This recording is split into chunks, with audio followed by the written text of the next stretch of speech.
Assalamualaikum warahmatullahi wabarakatuh. Kami dari kelompok 5 akan mempresentasikan hasil diskusi kami yang berjudul Implementasi Sistem ERP pada PT Telkom.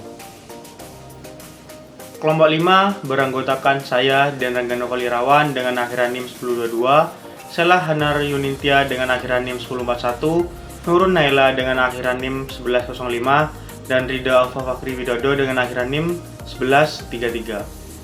Untuk mempersingkat waktu, maka kita akan langsung lanjut ke pembahasan. PT Telkom Indonesia Tbk merupakan badan usaha milik negara yang bergerak di bidang jasa telekomunikasi dan jaringan di Indonesia. Perusahaan ini telah berdiri sejak 6 Juli 1965 di Jakarta. Hingga sekarang, perusahaan ini mengembangkan 3 bisnis streamingnya, yakni digital connectivity, digital platform, dan digital service. Sejak awal berdirinya perusahaan Telkom, perusahaan ini belum memiliki sistem informasi yang terpadu.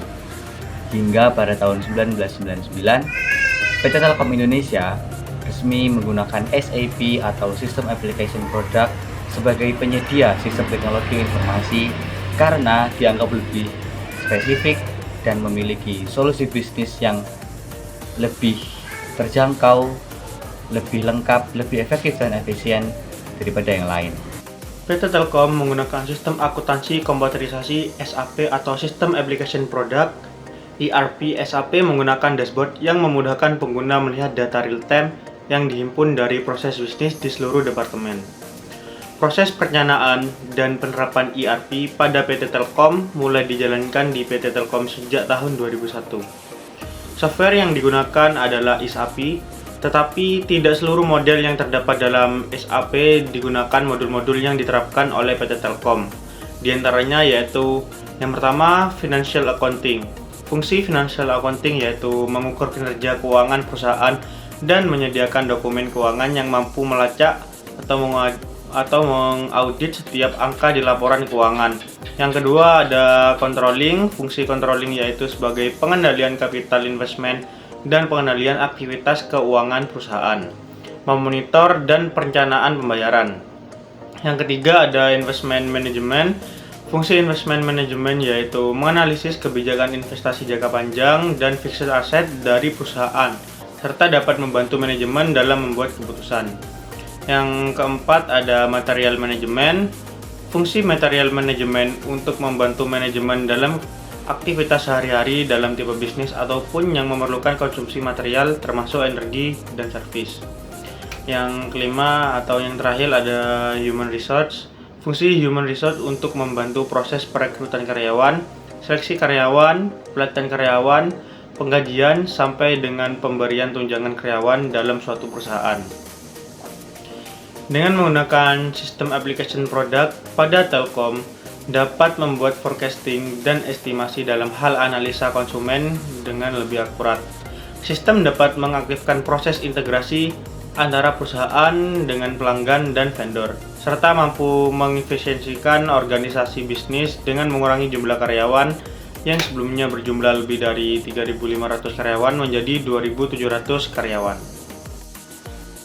Selanjutnya adalah evaluasi penerapan ERP. Evaluasi penerapan ERP pada PT Telkom yaitu terdapat peningkatan dan penurunan data yang dianalisis pada laporan keuangan PT Telkom pada tahun 2018 sampai 2020.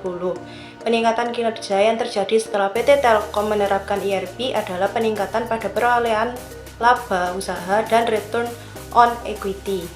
Di sisi lain, masih terdapat penurunan yang terjadi yakni penurunan pada current ratio, cash ratio, serta return on investment. Selanjutnya, solusi yang dapat dilakukan oleh PT Telkom yaitu dengan meningkatkan aktiva lancar dengan cara menjual aktiva tetap yang digunakan untuk menambah aktiva lancar.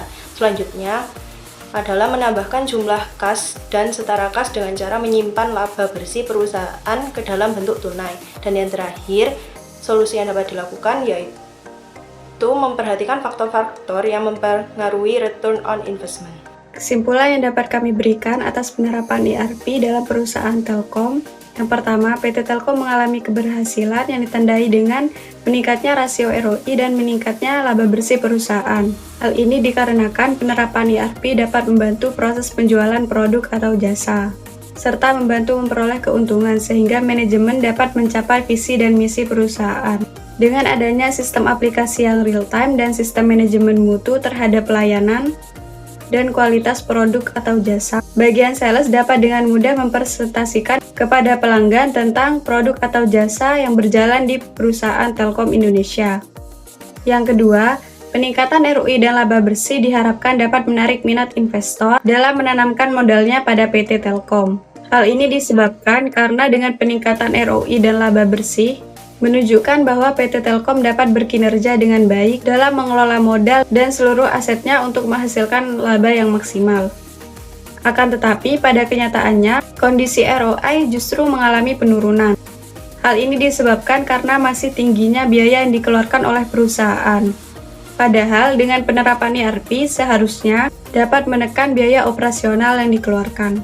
Mungkin cukup sekian presentasi dari kelompok 5. Kurang lebihnya mohon maaf. Wassalamualaikum warahmatullahi wabarakatuh.